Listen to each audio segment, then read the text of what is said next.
CNBC-TV18's Women and Money series, Financial Quotient, powered by For Her, an investor education and awareness initiative of Aditya Birla Sun Life Mutual Fund.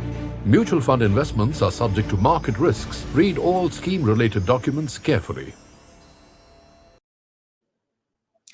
Hi, everybody, and thank you very much for joining us for this webinar on our show called Financial Quotient. Today's topic is the power of financial independence for women. So, if somebody were to do a SWOT analysis on this topic, it would be quite apparent that for a woman who's looking for financial independence, the strength aspect is clearly their ability to budget and plan. I mean, we've all seen our mums do it, right? I mean, all the women in the house. The weakness could be two-pronged, right? One could be that, familial responsibilities at home more often than not become the responsibility of the women. Then there is unequal gender pay at the workplace. But clearly we have examples all around us. We have seen that women have a natural predisposition to decision making, and this could be taken as the opportunity that they have for financial independence. But the threat part of this, SWOT analysis is really the one that we want to question, which is the social conditioning, which seems to be the overarching worry for, even for time to come, some time to come at least. In India, financial literacy has been improving, but it is still quite poor. Less than 1/3 of women and less than 1/4 of women can be called truly financially literate. If you talk about financial literacy, what is it? Financial literacy encompasses knowledge, behavior, attitude. And if you see the difference between men and women, it's not very huge, right? So 29% of men are financially literate and 21% of women are financially literate. But, this is 2019 data. But, in terms of decision making, the gap still continues to be very, very huge. In fact, there was this DSP survey that I remember reading somewhere, which said that only 33% of women take independent investment decisions when compared with about 64% of men. And, we have actually done over 8 weeks, we have done a series on financial quotient where we have spoken to a lot of different stakeholders about, what's holding women back. And some of the key highlights, if I were to call it that, were that in a lot of the women, the population of women, is that for one, they've had some experience or the other with Ponzi schemes. So women apparently fall prey easier to Ponzi schemes, and one of the big deterrents therefore later on in financial independence is that you don't want that bad experience to be repeated, and you sort of equate everything with that experience that you've had.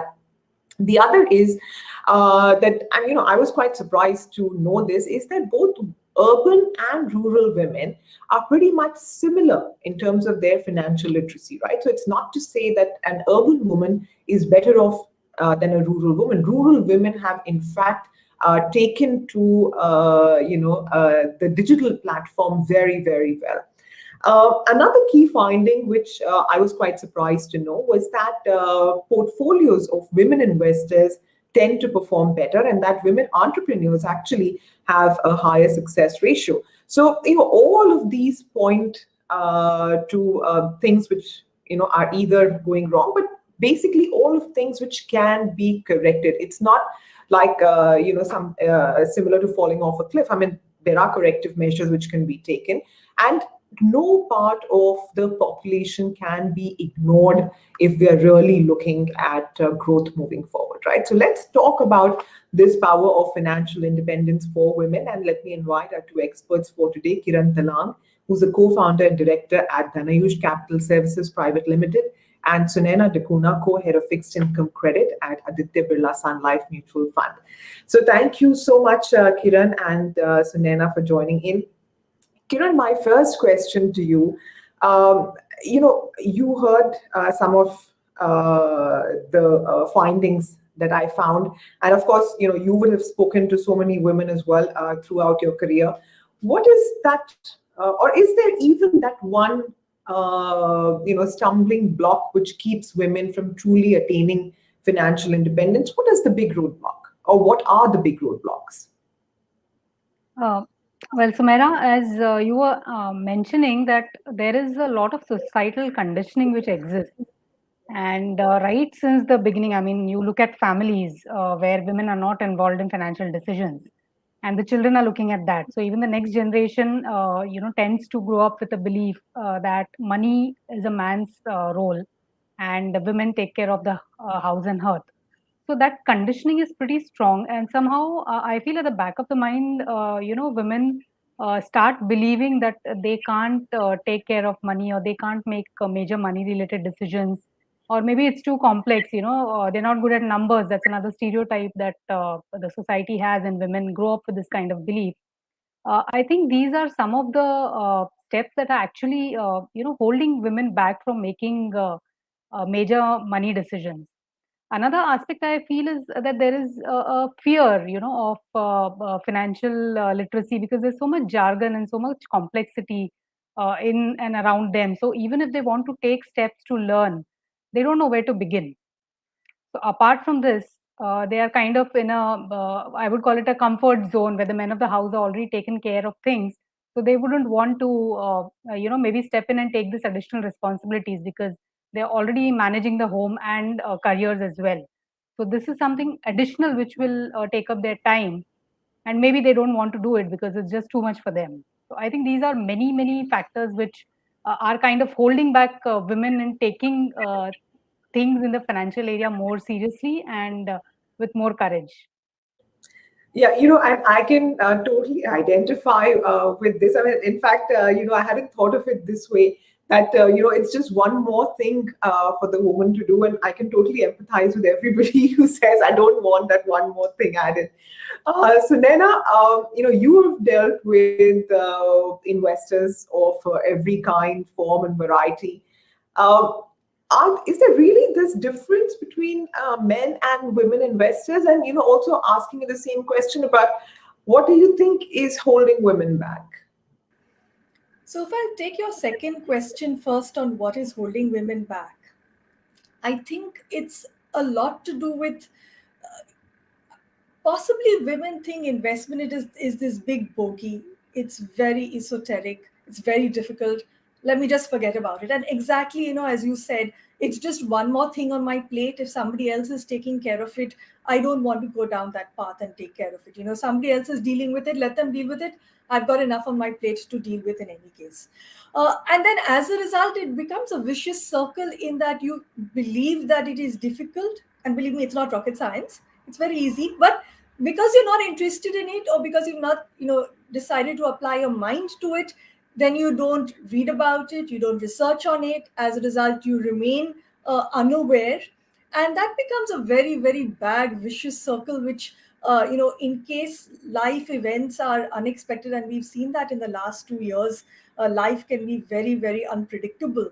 In case life events are such that it plays out in a manner that suddenly the woman has to take hold of the financial reins of the family, she's absolutely unprepared if she's not had those discussions or those conversations, or even doesn't even have that knowledge as to what investments the family has, what is lying where. And we've seen this particularly play out in the last 2 years, where things have taken such an unpredictable change, and suddenly you have a lot of women, and I know of a lot of women who are left floundering, because the family does have investments, they have savings, but she actually has absolutely no idea what is where. So I think that is one big thing, isn't that women think that investments are either not my area, so let me not deal with it, and as a result, I won't even go to understand, or I won't even go to research and read about it. So I think that's one of the big things that hold back women in terms of actually going to understand and speak and talk about investments. As far as the differences between men and women, I think I've read a lot of studies that say that women are fairly long-term investors, as in when they get about to investing, slightly more cautious in nature, and that generally means that they are more passive, and they don't actively trade in and out. but they're fairly long term in their mindset and in their way of investing. And the cautious nature means that when they invest, they do a fair amount of research, maybe a little too much research, keep wanting to know absolutely everything before they jump right in. For whatever reason, it may be, as previously mentioned, that they've been victims of a Ponzi scheme or an investment gone bad, but generally by nature tend to be a little more cautious, and hence want to understand and know everything. So I think that is maybe one, a couple of differences, slightly stereotyped, of course, but these are the general differences. Otherwise, I think men and women, when they're investing personally, it's the same thing. They're looking at, they both have their goals, and short term, long term goals, and they're investing basis that. No, absolutely. Points. Yeah, Sunela, you have something to add?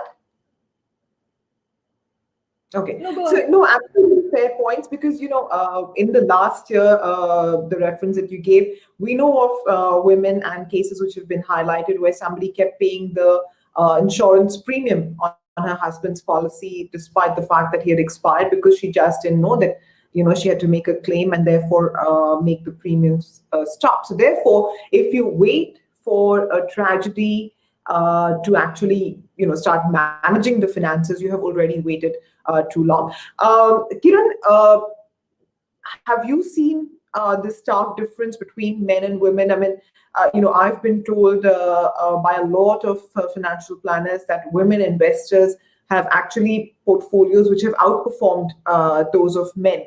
Has that been your experience? Do women make better investors?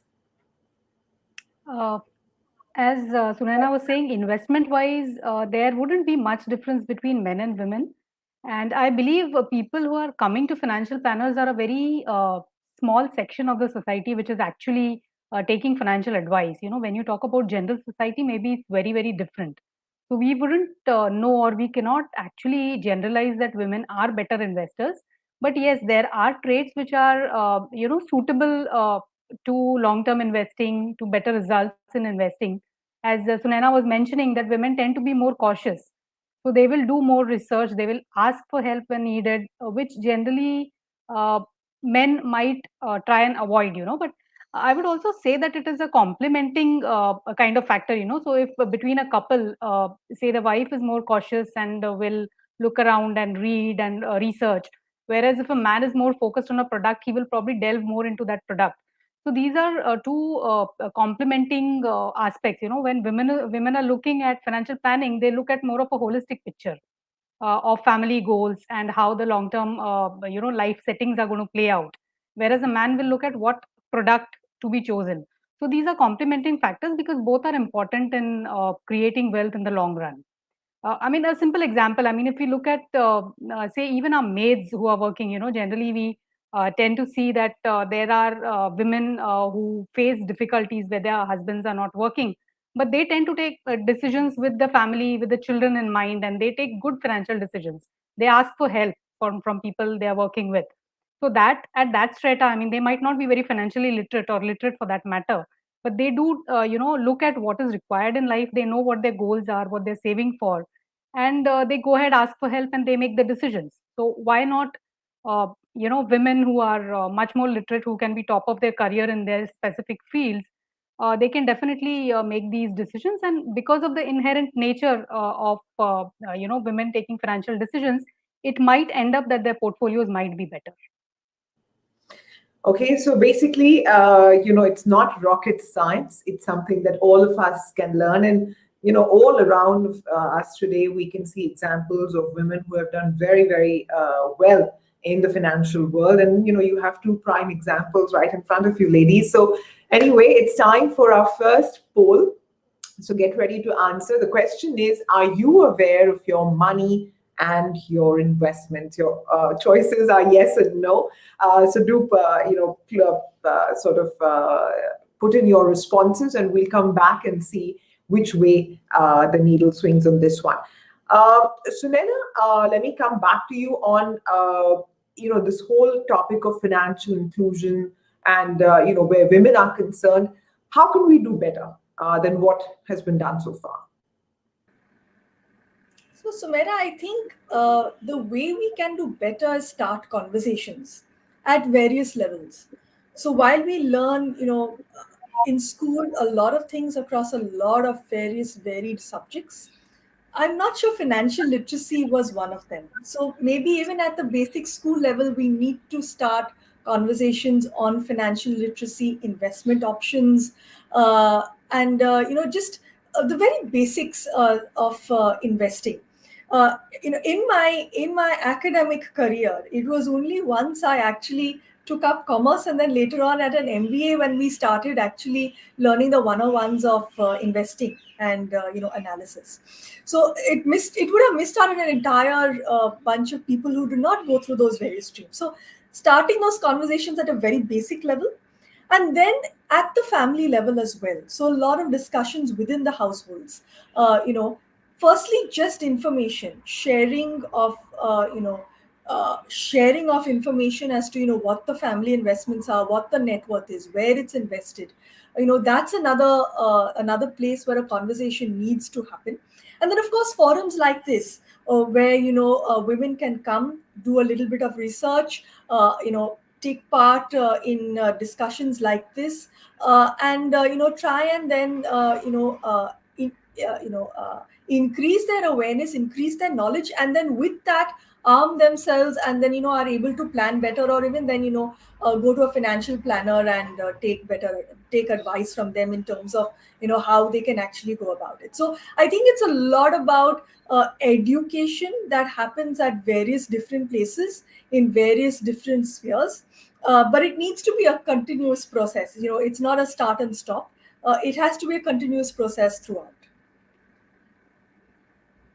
It's time that we stop thinking of money matters as a taboo subject, and forget talking just with our family. We should be involving kids right from the time they're young, right? This is a toy we can afford. This is a toy we can't afford. These are our whole hopes and aspirations for the future. This is the goal that we have in mind. I mean, kids should be hearing stuff like this. It should be normalized. And therefore, it is something which would not necessarily scare them as a grown-up. Kiran, you agree that normalizing talks at a family level would sort of help more women savers turn into women investors?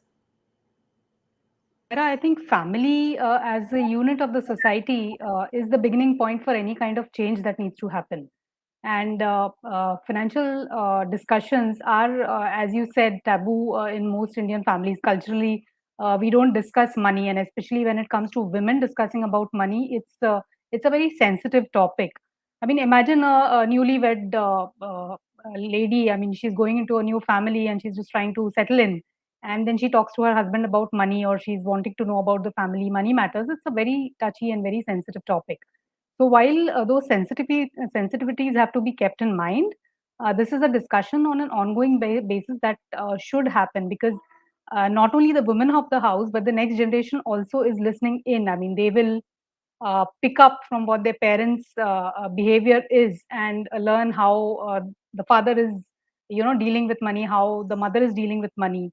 So if the mother is ignoring the money aspect, or she's leaving everything to the father, the children will accordingly learn, as I said earlier, that money is not a woman's area of expertise.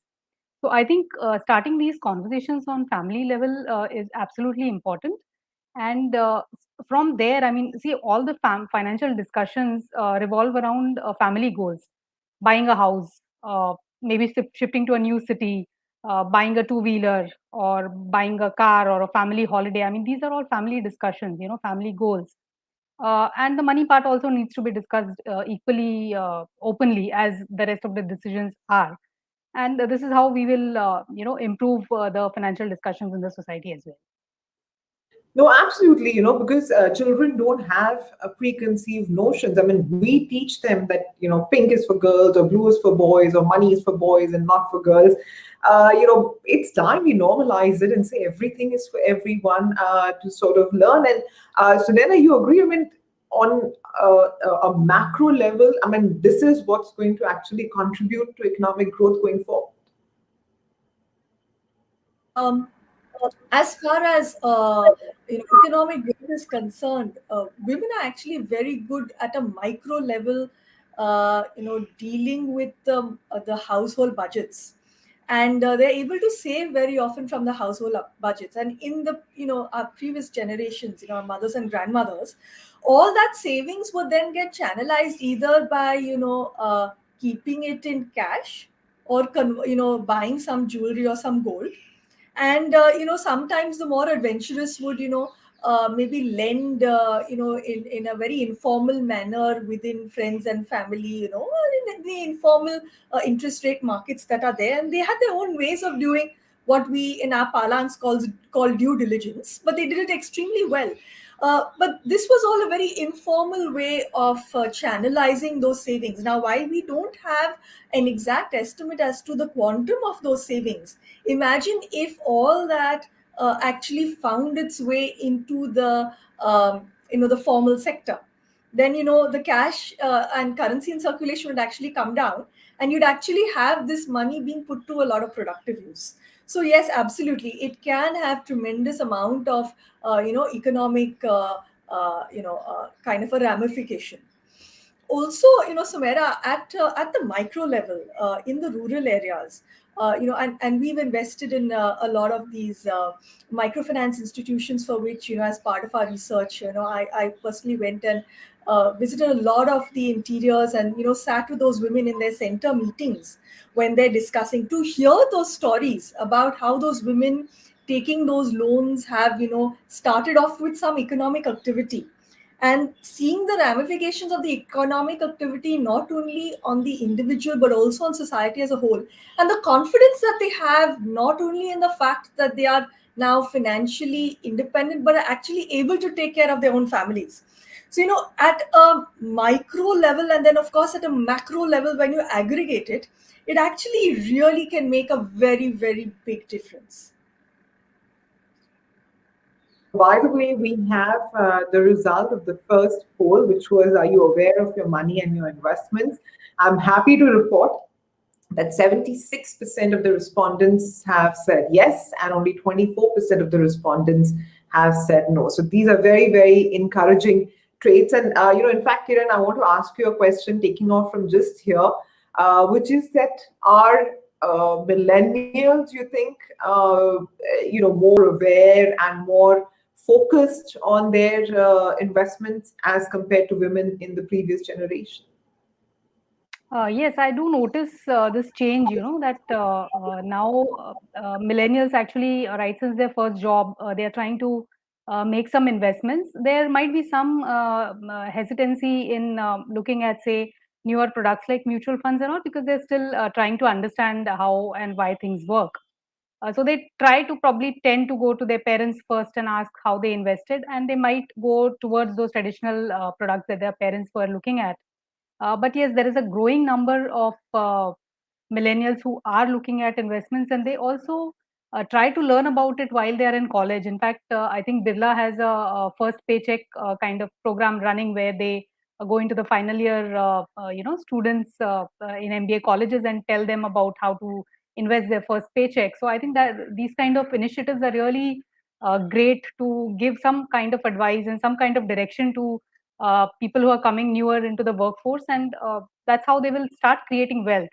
Normally, what used to happen in the earlier era is that first decade, I think, was lost because we didn't really have any resources where we could find out how to invest or where to invest. So we would go the traditional way, we would make mistakes, we would learn from those mistakes, but that would mean loss of time and loss of money as well, because there could be certain products which were not suitable, which were bought, and then they were maybe redeemed or given away at a loss. So that loss of time and loss of money is drastically being reduced, because uh, youngsters are learning earlier, and they're entering the workforce with already some amount of knowledge and readiness to invest in newer products. Probably it shows that in the time to come, it's not just that we'll improve the levels of financial literacy, but we'll also sort of bridge the gap between men and women. By the way, everybody who's watching this webinar, I want to just let you know that in the next 10 minutes, we'll also be taking questions from the audience. So if you have any questions, please do start sending them to us. And as you're thinking of your question, do also answer the next poll, which is, how strong is your desire to be financially independent? Your options are A, that I rarely think about it; B, I occasionally think about it; C, that it is important to me; and D, that I strongly desire financial independence. So I look forward to reading your responses. Sunena, for first-time women investors, any tips and tricks you want to tell us? So I think the important thing is to start. Maybe start a little small, but start. And start off by doing a fair amount of research. And there's a lot of data available for savvy women nowadays. Everything is available at the tips of your fingers. So there's a lot of information and data available out there. List down your goals. They could be short-term goals, they could be long-term goals. List them out, and the potential time frame within which you need to reach those goals and meet them. And then maybe take the help of a financial planner who would help you plan an asset allocation, which will help you to get to those goals, by those goals. And then after you've done that, keep at it, irrespective of the volatility that you see in the various markets. But keep at that plan, and also keep reviewing and monitoring that plan, and see that it's going on track. And if after a reasonable period of time it isn't, recalibrate it. So regularly keep this in mind as another thing to do. But you need to start off, and you need to keep at it. Just keep pegging away at it, and you will. It's beautiful to finally see that that what you have started off with, and what kind of a nest egg it can actually grow into if you're able to conceptualize it and asset allocate it correctly. Yeah, absolutely. I mean, it was almost a shock for me to see how my first investment had done when I checked on it a couple of years later. But Kiran, you also, I mean, how do you advise your clients about financial planning or financial independence regarding the various life stages? How do they sort of evolve it as they grow up and grow old? Right. So financial planning is actually a very simple process. What you need to understand is that you need to start with why. So whatever savings and investments are happening, they are basically happening for your future expenses. So what are your future expenses going to be? So at each stage, the outlook of an individual might be very different. And again, I might say that for a woman, it might be slightly different than it would be for a man.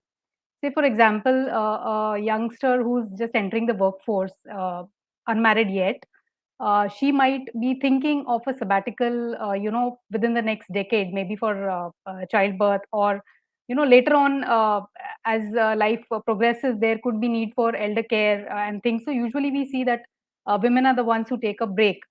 So these are certain kind of things which might be unique to women investors and savers. So when you talk about life stages, so at each life stage, you define your goals. I mean, why is it that you want to save and invest money? So while there could be certain areas which are there for everybody, like retirement, you need to start right from your first salary. Because retirement is a huge number and you won't get any loan for it. So if you don't start at your first salary, you might end up falling short. So apart from retirement, define your goals and then allocate accordingly. I mean, whatever is a near-term goal, say for example, if you have to do something within the next 3 years, you look at asset classes which are relatively non-volatile, which are safe, and where you can get the money at a very short notice. So ideally, these would be things like, say, simple products like bank recurring deposit or bank fixed deposits or debt mutual funds if you understand them. So these could serve the purpose for shorter term goals. For medium term goals, you could look at probably hybrid products, which could come from the mutual fund basket, which are hybrid funds, say for the range of anywhere between 3 to 7 years. And beyond 7 years, because the time frame is pretty long for your particular goals, you can look at the so-called riskier assets or assets which are volatile. They would typically include investment in equity, either through buying stocks directly or using the mutual fund route, or you can look at real estate. Now, each of these asset classes has its own pros and cons. It will also depend on what is your risk profile, what are you comfortable with. So, basis these, you can look at your goals and invest accordingly. I noticed that this whole asset allocation, the way you described it, that it is possible to do it through mutual funds. Therefore, for first-time investors or people who've just gotten their jobs, would SIPs be the best way to go for these women?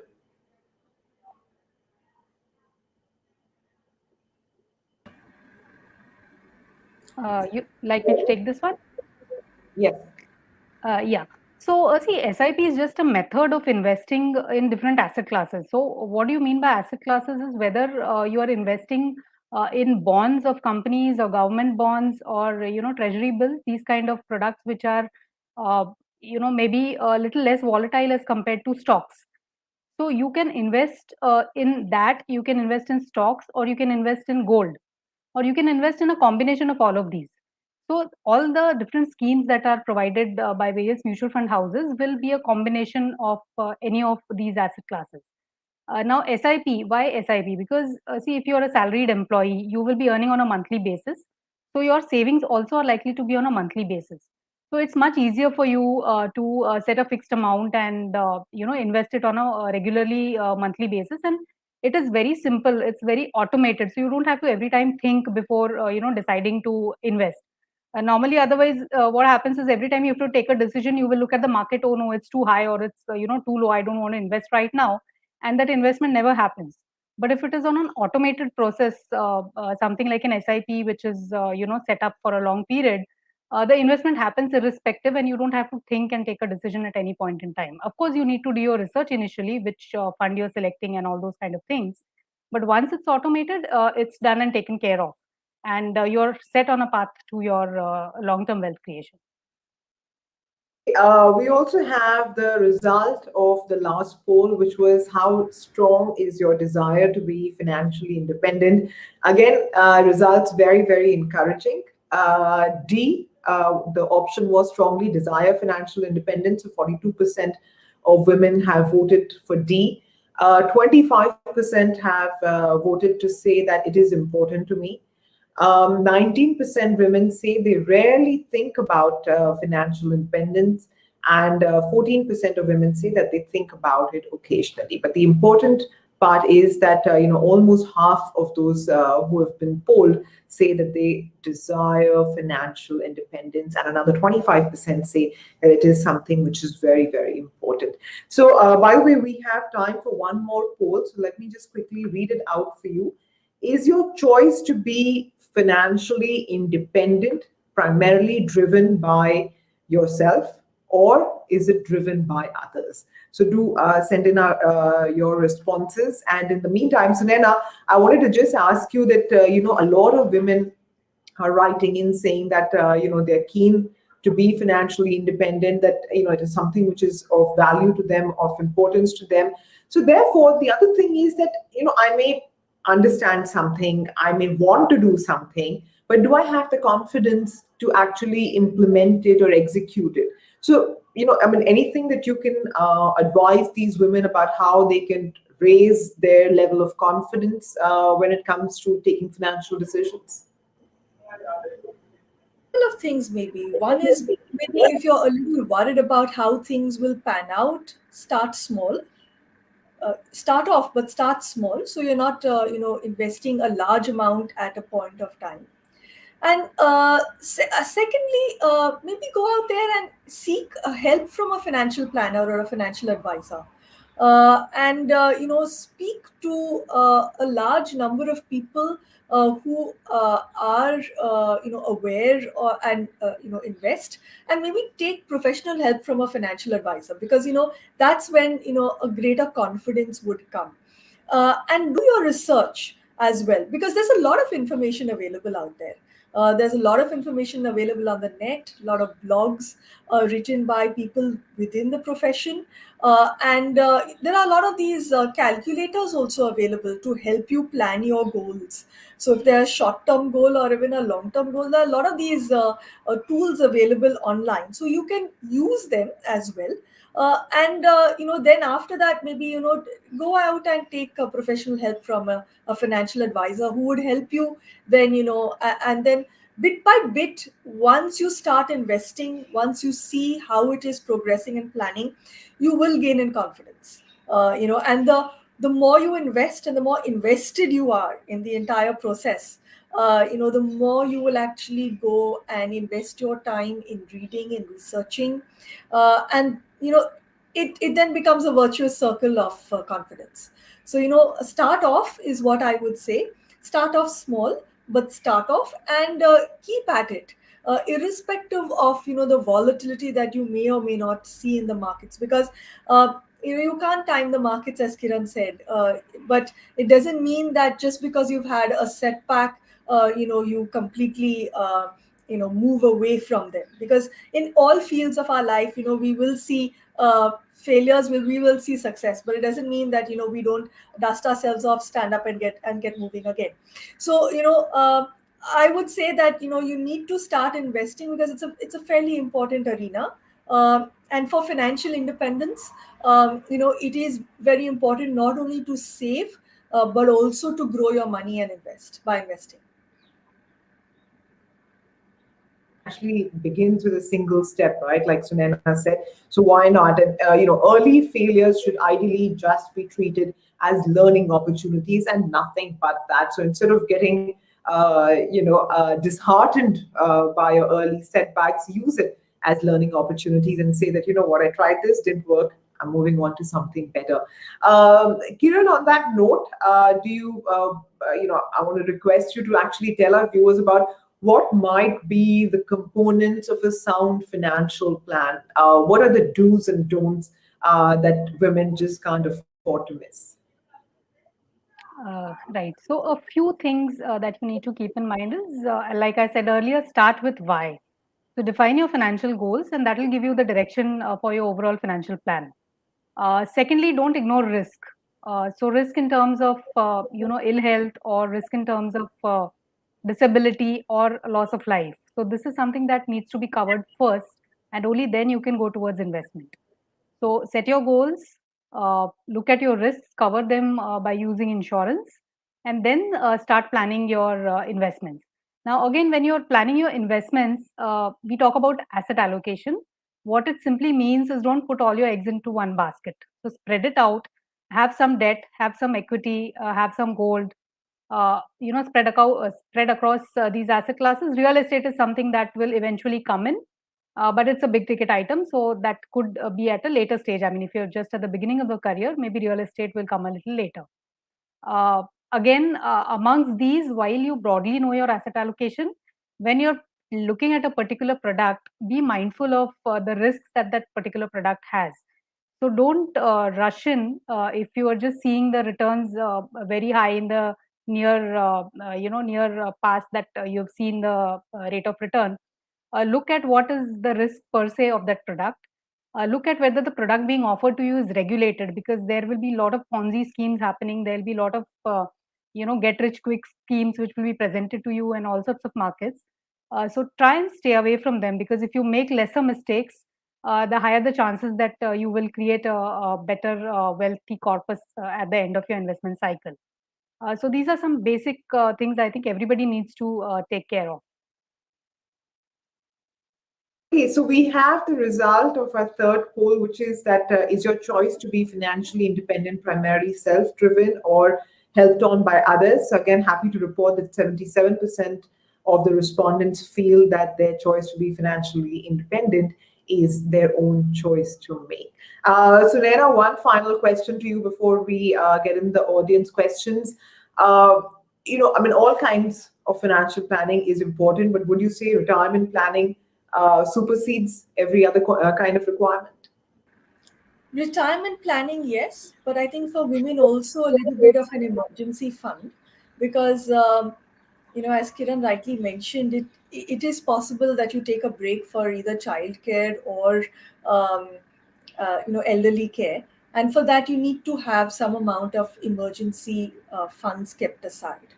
So I think definitely retirement planning is something, but that's something that is going to happen at a particular age, and you're prepared for it.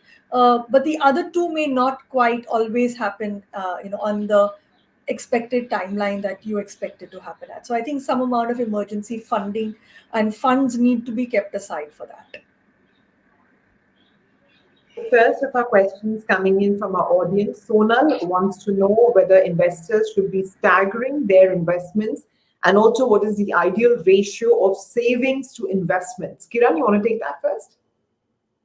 Can you just repeat the question? I just missed that one. Should investors be staggering their investments and what is the ideal savings to investment ratio? What I would say is staggering is dependent on your requirement. So, like I said, when we talk about SIPs, why SIPs? Because your income itself is coming in a staggered manner. It's a monthly income that comes in for salaried individuals. So, in that manner, your SIPs go in on a monthly basis. Now, if you talk about staggering in the other manner, suppose you have received a lump sum amount from some other, investment proceeds which have matured, you can look at probably the market cycle that we are in and then take a decision whether you need to stagger the investments or not. So like in the current market where we are, so it's going unidirectionally up. It's been moving in one direction. So in that scenario, you are likely to be buying higher every time. If you stagger it over a period of say 6 months or 8 months, it's more likely that you will be buying at a higher rate.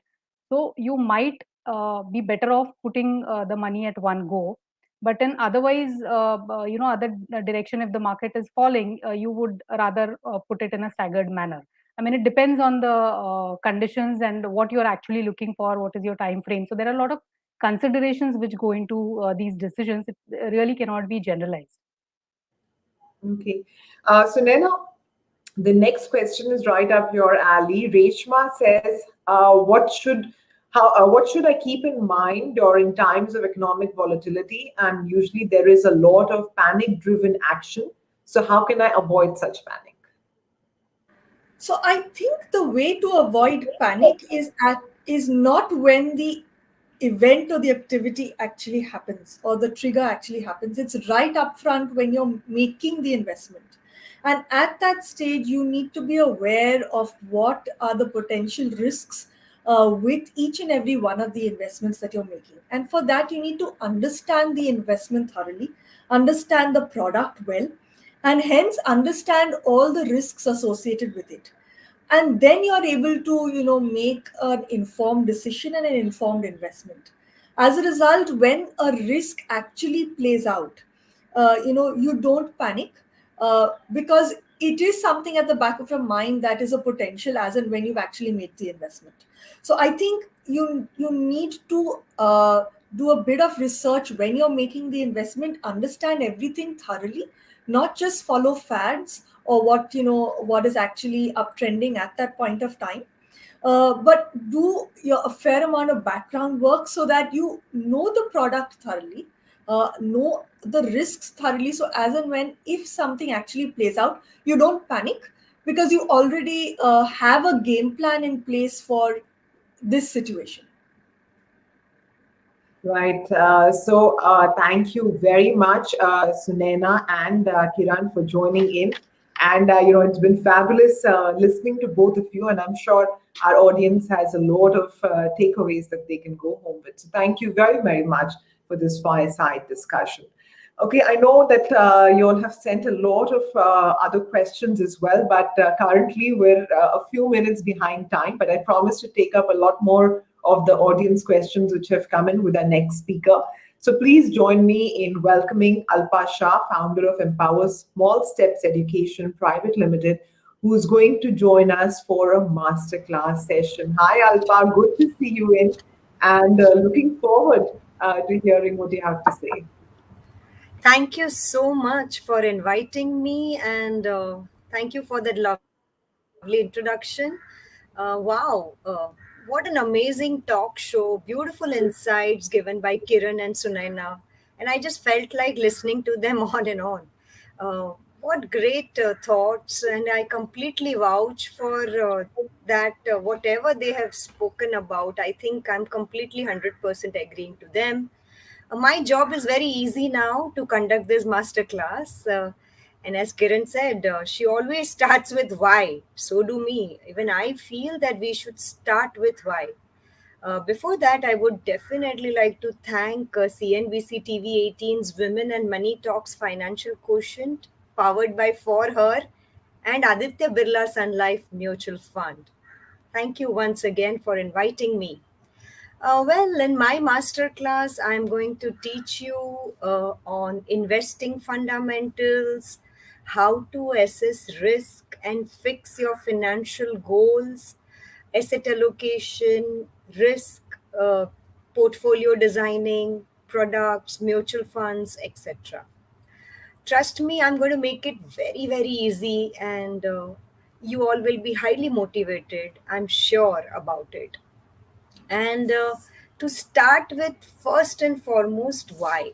Because anything you do in life, you have to ask first question, why I'm doing that, right?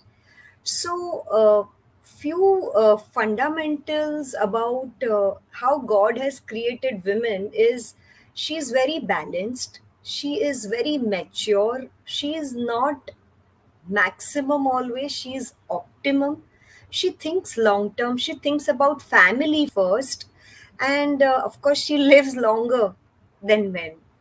I think these are various reasons why women must look at their finances very seriously, and they should take charge of money management or financial planning in their life for sure. And everyone's financial needs are different. See, if you are an entrepreneur, obviously you would like to know more about cash flow, how to generate passive income, etc. If you are a salaried woman, then you would definitely like to know about how I can save taxes, how I can repay my loan, how I can become debt free, tension free. Of course, if you are a young professional, obviously you want to travel, you want to see the whole world, and of course dream car, house, marriage, so many desires are there, and for that you should definitely do this financial planning properly. If you are a mother, I'm a mother of two teenage boys, and I definitely always think about children planning.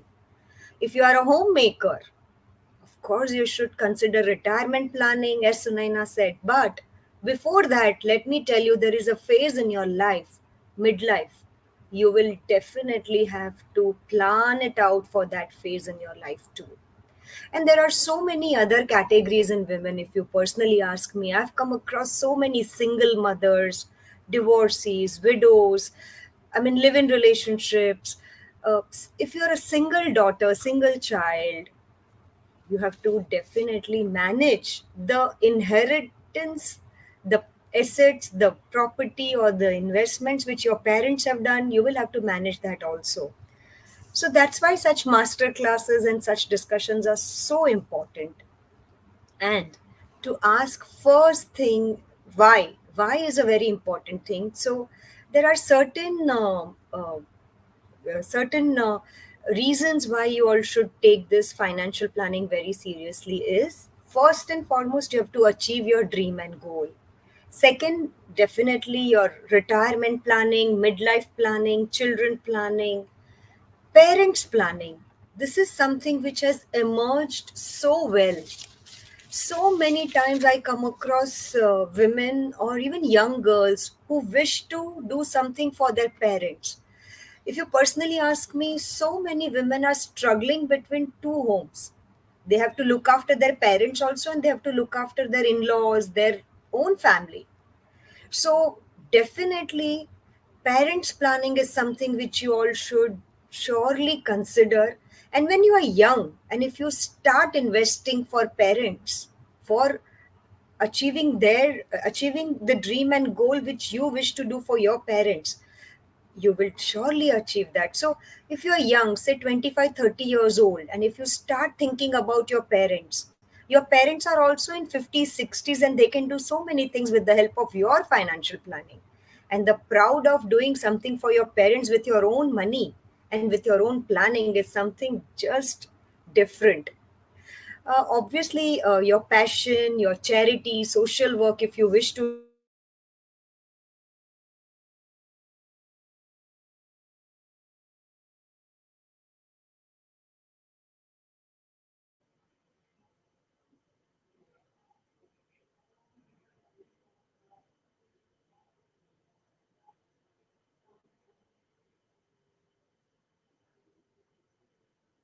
And investments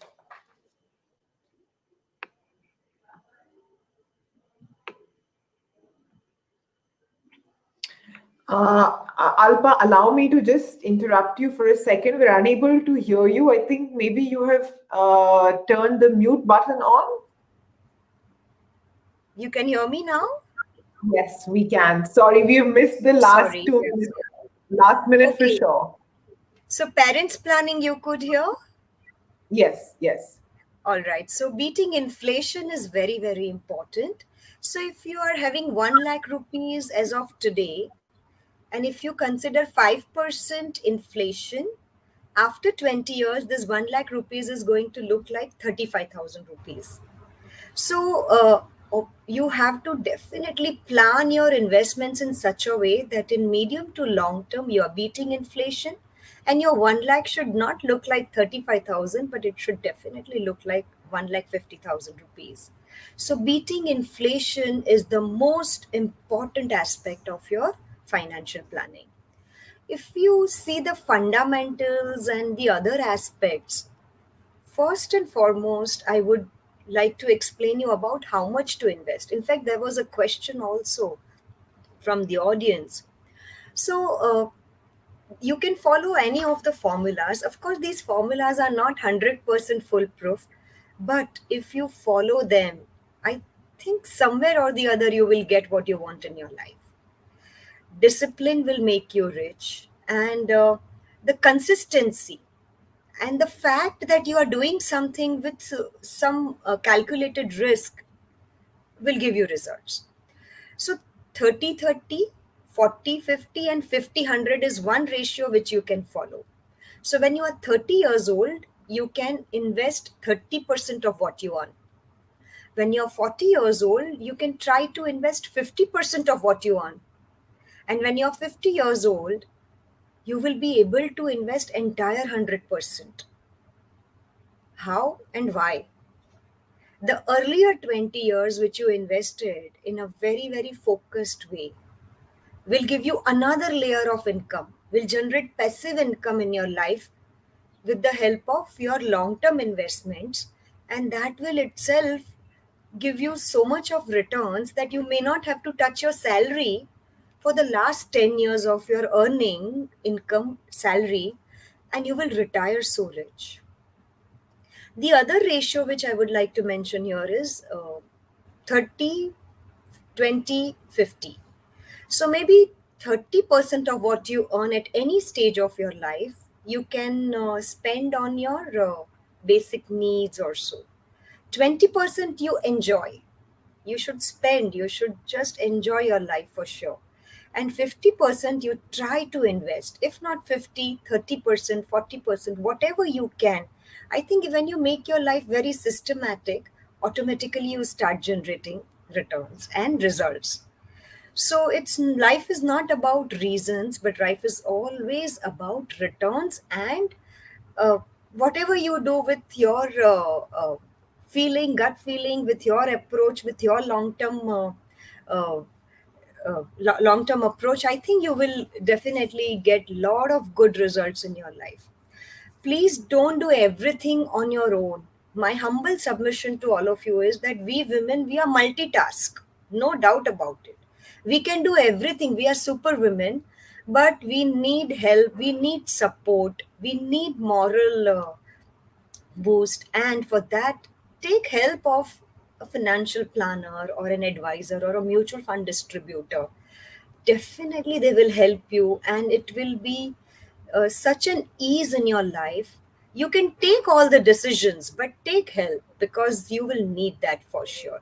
Even I have a financial planner and a distributor who keeps on helping me for my financial planning and achieving the dreams and goals which I wish to with the help of my investments. So these are certain things which you should surely follow. When it comes to risk, uh, risks are of many types, but start taking calculated risk. There are market risk, credit risk, and liquidity risk. The most important one for all of us to understand is liquidity risk. Never invest your money in such a way that whenever you need money, say tomorrow, if in case of emergency I need some money, but I have invested in such a way that I just cannot take that money for 15 years, 10 years. That is not a good financial planning at all. So please always consider liquidity risk in your life. And as Sunaina mentioned, also the emergency fund requirement is very, very important in everyone's life. So there are three types of nature or people in this world. Either you will be moderate, or you will be conservative, or you will be aggressive. So design your portfolio according to your nature. So if you're moderate, please go for hybrid kind of a product, which is the mixture of debt and equity both.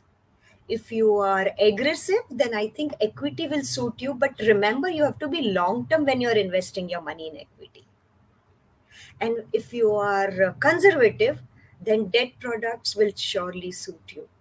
So, depending upon your nature, your risk taking appetite, your age, your asset allocation, you have to surely invest which will be suitable to you. So, you design your portfolio according to your risk return hierarchy and risk return trade off. So, this is what I wanted to explain you regarding fundamentals, asset allocation, risk, how much to invest, where to invest, etc. So if you want, I can surely take some couple of questions, or maybe the last point which I would like to mention here is the products, and how much, where to invest is also very important. So should I continue with that, or Alpha, maybe we can just take one question because it is on risk appetite, which you have just spoken about. sure. Deeply wants to know how do we assess our own risk appetite and what should we be utterly cautious of for those investors who are just starting out? Very nice question. And if you personally ask me, most of the women, whenever we do the assessment, basically we ask few questions. How much returns you are expecting? How much patience you have? And what kind of debt you have, how much loans you have, how much dependent people you have under you in your family. So certain questions, when we ask, we come to know that what kind of risk taking appetite that particular woman would be having. 90% of the time, you will be surprised to know that women fall under moderate risk taking category. They are not very greedy for higher returns. They are not very conservative also. So they want to give time. They want to take little bit of risk. At the same time, they want to grow their money and beat inflation and achieve their dreams and goals. So moderately riskier. I've mostly seen moderately risk taking appetite in women. So when it comes to moderate, I think it serves most of the purpose. So short term to medium term, if you are moderate, you are 100% going to beat inflation by investing it into either in hybrid funds or in equity mutual fund schemes. Okay, Alpa, one final question. It's coming from Renu. She says she's mostly dependent on her father for her investment decisions. And she says his idea of investing is a bank FD. She wants to now take charge of her own investing decisions and wants to know how can she start the process. Renu, I can just correlate myself with you. Exactly, my dad used to work in a bank, and he was very much for bank fixed deposits and post office schemes and all. Absolutely nothing wrong with these kind of schemes. They are very good. But then you should ask one question, that is it beating inflation in medium to long term? Uh, so, Renu, my answer for this would be, please try and convince your daddy that uh, do consider the liquid mutual fund and the debt mutual fund schemes for sure. Also, there are certain schemes for senior citizens in post office, which is good. Like post office savings scheme, etc., is very, very good. You can surely recommend that also. Um, but instead of bank FD, putting everything in bank FD is not good. So don't discourage him completely. He can surely invest certain amount in bank fixed deposit also, because from so many years he must be doing his all the investments through this product. So suddenly, if you'll tell no to him, he may not like it. And there is always something called comfort level. You have to listen to your heart also. Not always from mind you can decide and invest your money. So allow him around 10-20% in bank FD also, but try to convince that he can invest his money in liquid mutual fund, which is absolutely perfect for him as a senior citizen, as no risk taking person, and highly liquid, and it will mostly, in many cases, it will give slightly higher returns than savings bank account and bank fixed deposit also. Of course, it depends on the interest rate risk and the credit quality also. You have to be very, very careful when you are investing in debt. But surely, I'm sure he will like the idea of investing in debt schemes also. 1 year to 3 year horizon, surely they can Alpa, sorry, invest in debt. allow me to interrupt you, Alpa. I think she's asking about her own investments. Her father is currently doing the investments for her, but Okay. she wants to move away from FD now. So she wants to know how shall Okay. she take charge from Yeah, her father. so again, Renu, time horizon will play a very big role. So this money is for, if it is for 1 day to 1 year, then map your investments to the goals. Then you should invest your money in liquid mutual funds. If your horizon is 1 year to 3 years, Renu, then you should surely consider debt mutual fund schemes. If your horizon is 3 to 5 years, 6 years, then you can surely invest your money in hybrid mutual funds, which is the combination of debt and equity both. And if you are conservative, then go for debt centric hybrid scheme. And if you are aggressive, then you can go for equity centric hybrid scheme. And finally, Renu, if you are investing your money for 10, 15, 20, 30 years, then there is no other product which will give you good returns other than equity. So you can choose either large cap, mid cap, multi cap, flexi cap, small cap, or any other equity scheme. And I'm a very big mutual fund fan. Really, I'm telling you. Entire my life, I have invested my money through SIP in mutual funds, and I'm so comfortable with it.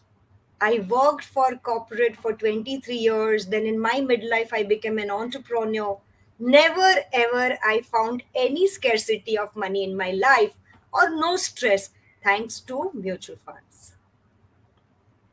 All right, Alpa, thank you very much for sharing all of these insights for your masterclass. And I'm sure that everybody who is tuned in has really benefited from these tips. And, this is stuff that you can't find on Google, right? You have to hear it from somebody who has experienced all of this. So we have Alpa to thank for that. And I thank all of you for tuning in, for giving us this 1 hour to talk about the importance of financial education for women. I hope you enjoyed it.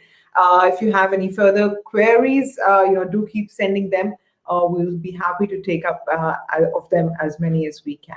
So thank you very, very much once again for tuning in. Stay safe. CNBC-TV18's Women and Money series, Financial Quotient, powered by For Her, an investor education and awareness initiative of Aditya Birla Sun Life Mutual Fund. Mutual fund investments are subject to market risks. Read all scheme-related documents carefully.